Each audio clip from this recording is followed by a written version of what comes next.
Hola, I'm Sebastian. And I'm Carolina. This year of change has arrived to the middle of the world, Ecuador. And now we're going to show you what are the barriers that a visually impaired person has to go through to cross the city streets of Quito.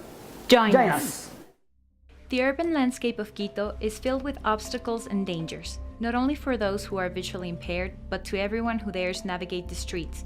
The sidewalks, pedestrian crossings, and the very streets can be hazard or traps. This is the reality we want to change, to make our cities inclusive and safe. Many of the main entertainment places, such as movie theaters and stadiums, do not offer an easy access, and neither do malls. Most of the elevators don't count with braille writing, the access ramps often lead to obstacles, and the stairs are not easy to navigate either. As we can see, when there are big events such as concerts or soccer matches, the city is chaotic, and even the authorities became an obstacle. Our public servants are not well trained to help the visually impaired either, and they usually have to manage on their own to find a way to cross the street. The most touristic part of town is not an exception either. The historical heart of the city is probably one of the biggest challenges as a pedestrian. As you can see, these are all consequences of an ill city planning, where things are made just to apply the government requirements, but without any logic or awareness. The campaigns meant to create inclusive sidewalks for visually impaired has failed on a massive way.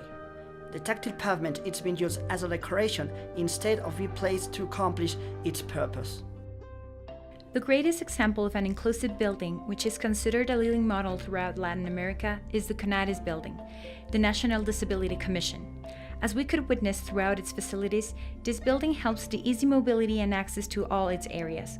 Through the proper use of braille signs, ramps, floor signals, and help from the staff, this is the most friendly urban space in the city, a true illustration of how we should build and modify our cities in order to make them inclusive and welcoming to all its citizens.